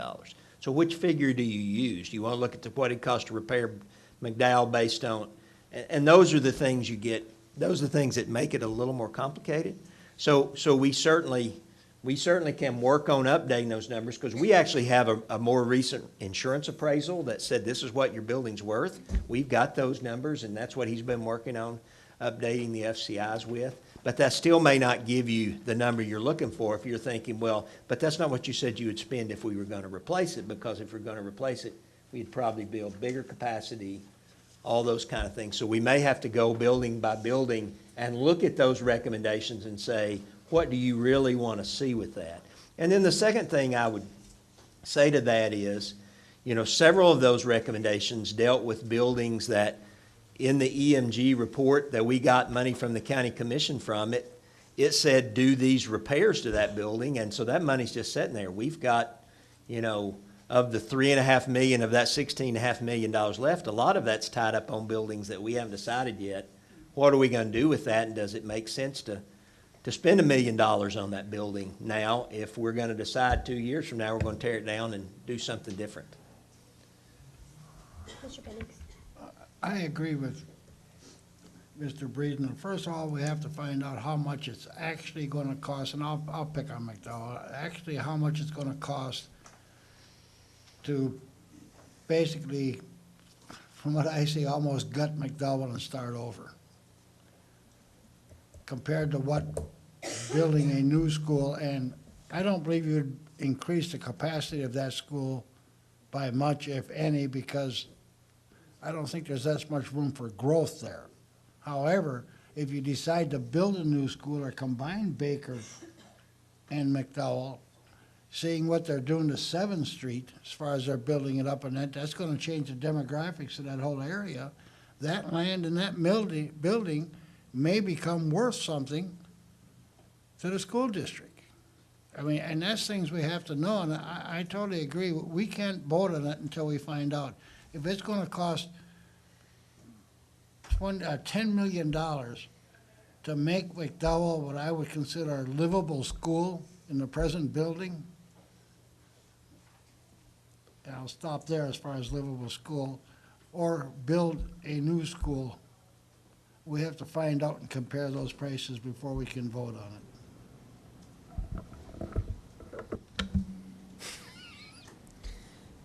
Dr. Marzak? So basically, what a lot of you are saying is just keep doing what we're doing now. Just wait. No. No. No. Okay. I don't know where that got. Okay. Yeah. Gotcha. So can we make some decisions? Tonight? No. Or just have some discussion about some potential decisions that could be made by looking through these recommendations, focusing. Let's focus on one at a time versus talking about them globally, and kind of have some focused discussion. Can we do that? We got about 10 minutes. 10 minutes. Okay. Can I answer that? Yes. Okay. I'm still uncomfortable without having the numbers, and I understand what you're asking for. I mean, if you want me to just start ruling things out, I can knock some things off the list in Yeah. theory. But I would really rather come back and have some numbers. I would be more than happy if you guys want to set a timeline for when you want some answers from us by. I think that would be appropriate for you guys to say, hey, we're going to bring you these numbers by this date, and you guys need to make a decision by this meeting and force our hand on it. I'm okay with that. Because again, I don't know. Until I get the numbers, I really am going to have a hard time making a decision on these. You may not like the decisions I make if you start doing that without me having numbers. Mr. Atkinson? I think the first direction you probably need to be looking at is rezoning and see where we need to put people at to get the numbers right. Yeah, we've already started that. I think that's your first direction before you can make any decision on, well, do we need to build a new 800 student school at Baker or anything? Before you can make any of that decision, you got to find out what your true numbers are going to be for the growth. So you got to start there. And I don't think the county commissioner is going to give us more money for another 800 student school. I just don't see it. I do think, though, that when we, I think when we start talking about redistricting, I think their timeline to bring it back to us is like January. So, you know, there's a lot of things that have to get done between now and January. So I still think that there's still probably some low-hanging fruit that we probably do need to be giving them directions on, you know, going forward. And I don't know, I understand, I completely respect the fact that everybody wants more information. I think it's really important that you identify what information, because probably the next meeting we have, that may be when we're starting to move forward on some of these decisions.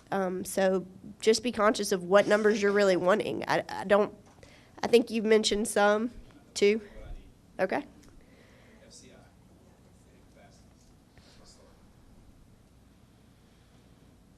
I'll just add, I have issues with programming, because what we looked at in Spring Hill is all about programming in elementary school. So if a school can be programmed in Spring Hill, it can be programmed in Culleoka. And I think we have to have people do that as well. And we got to figure out if there's added costs associated with that too. But I think, as Mr. Bates has said, the people in Culleoka are paying for the schools in Spring Hill. They deserve just as well programmed a school as the people in Spring Hill. So we don't need this. I mean, we are the Murray County Public Schools, but we need all our schools to be well programmed. And so from the academic side, that's one thing that I definitely want us to be conscious of as well. Not just the dollars and cents, but also what we're doing academically at each of these schools. Mr. Moore? Well, just one more thing too. Can we, based on some of the newer numbers we've seen, and I think Mr. Bates has looked at this too, I've had some questions about the building of a new elementary school and the middle school, and really where our needs are on that, and even some numbers based on the high school need. Have you guys re-looked at that? I mean, are we still on, because again, that recommendation here on Dr. Register's report was the middle school was a year 2 issue. We pushed it up to be on the same timeline as the elementary school. Is that still like where you guys feel like we need to be based on the population growth, or is that? Yeah, his projections showed us being, by the time we would open the new middle school in 2019, being at about 1,250 students at Spring Hill Middle School, which is built for 1,000. We feel pretty, I mean, that's what they said when they counted. That's what the architect said when they built it. We're pretty comfortable with that number. So we know there's going to be, if we, we're going to have problems probably next school year as to what we do in that school. We've talked about some possible solutions. I've talked to the administration about some possible solutions there that we're going to try to figure out. Now, I will tell you, though, we have not seen the population at that school jump as much this year as we expected. Don't know what that means because the houses are still being built that was all based on. Sure. I don't know if that's a temporary lull. I just can't get enough good information to tell you that. But, based on the numbers, the projections that we're giving, and based on the new housing starts that we see, it still seems likely that we need the new school, both new schools beginning 2019. The short answer being the proposed shift from where you're not feeding from Randolph Howe, that was several things there, but if the rezoning takes place when what you guys are looking at on that, that's not going to take care of that problem. So you still feel like the middle school, based on the best information you have right now, it still needs to be on the plate for what we're talking about at the same time as the elementary school. That's what we think. Short answer to that. There's two answers. But let me just chase one other rabbit with you, if I may. The one thing that he did say, and we still see, is the need for additional space at Spring Hill High School. That was part of the recommendations too, and I realize there's just so many. I mean, you had to come down to, we're going to pick and choose what are we going to make the most. We have seen a bigger increase in student population there this year than we anticipated. So we know there's some issues there as well. We got about 2 minutes to wrap it up. I don't. Do y'all need anything from us as far as timeline, or can? Do you say what, October work session? Bring back FCI and capacity? We'll be hard pressed to get it by then. That's a lot of information to get, but we'll try. We'll try. We'll try. That's all we can ask.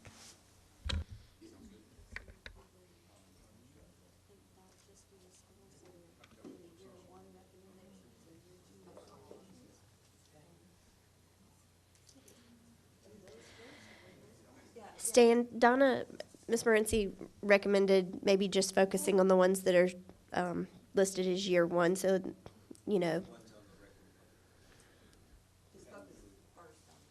Yeah, which would be Baker, McDowell, and Spring Hill. High school. Spring Hill High School.